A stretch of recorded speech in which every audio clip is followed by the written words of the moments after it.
Golly, grue, and grimbletoes prepare for a storm. Grimbletoes and Golly Grue were dwarves who lived deep in the forest. Both were small with bright eyes. Grimbletoes had a long white beard. Golly Grue had two long white braids. The two had lived together for more years than people could count, and they did everything together. One dark, blustery day, Golly Grue was stalking the fire when Grimbletoes came from working in the garden. Dog leaves and horse flowers, he exclaimed. There's a doozy of a storm coming. It's going to blow for the bear part of a day. Golly looked up from the fire and shook her head. Grimbletoes was known to exaggerate a bit when it came to the weather. Are you sure? She poked the fire again and watched the flames dance. Remember the last time? Grimbletoes tugged on his beard and looked up at the ceiling. Well, maybe I was a bit wrong last time, but I'm not this time. This time I'm sure it's going to be a bad storm. Well, then I guess we'd best get prepared. Golly Grue replied. Are the tools put away? Grimbletoes opened the front door and porch. Doesn't see any tools. Ran out and shut the door closed up tightly. A wind whipped at his beard and tugged his hair as Grimbletoes hurried back to the cabin. He pushed the door shut with a bang. All the tools are put away. Are all windows bolted? Golly Grue asked. Grimbletoes walked to each window and checked the windows. One was bolted tightly,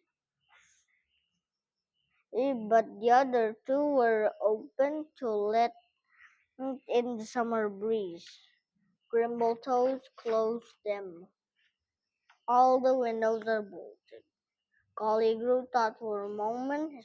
Her fire was burning nicely, and all of the ingredients she needed for dinner was laid out on the table. Is the water bucket filled? Grimbletoes checked the water bucket. It was only half filled. I'll go fill the bucket, he said. Grimbletoes grabbed the bucket and hurried out to the creek behind the house. The wind blew the trees, thunder boomed. Lightning forked across the sky. Grimbletoes knew he had to hurry. It wasn't safe outside. Grimbletoes filled the bucket and hurried as quickly as he could. Grimbletoes filled the bucket and hurried as quickly as he could back to the house. Grimbletoes stepped up to the porch just as the rain began to fall.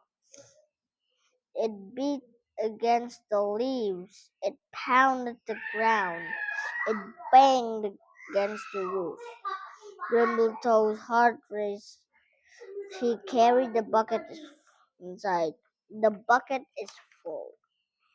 Thank you, Grimbletoes. She looked out the window as the thunder boomed and lightning flashed again. Less than a minute later, the sun broke out the cloud and the rain stopped. The wind stopped. It was beautiful outside again. Golly Grue turned to Grimbletoes and winked. Yep, that was a really bad storm.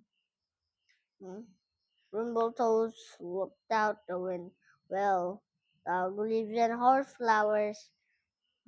He said, "It got me again." Golly looked up from the soup pot and laughed. The end. Question from the story. Why is Grimbletoes worried? Ada badai, ada badai yang datang ke wilayahnya si yang itu yang lagi yang tinggal di situ. In English? Why doesn't Golly Grue believe Grimbletoes about the storm? He was wrong last time. What task did Grimbletoes have to do before the storm hits? First, he needs to put the tools away, bolt the windows, and fill the bucket. Why does Golly Grue laugh at Grimbletoes? Because he's wrong again. Basically. Bye-bye.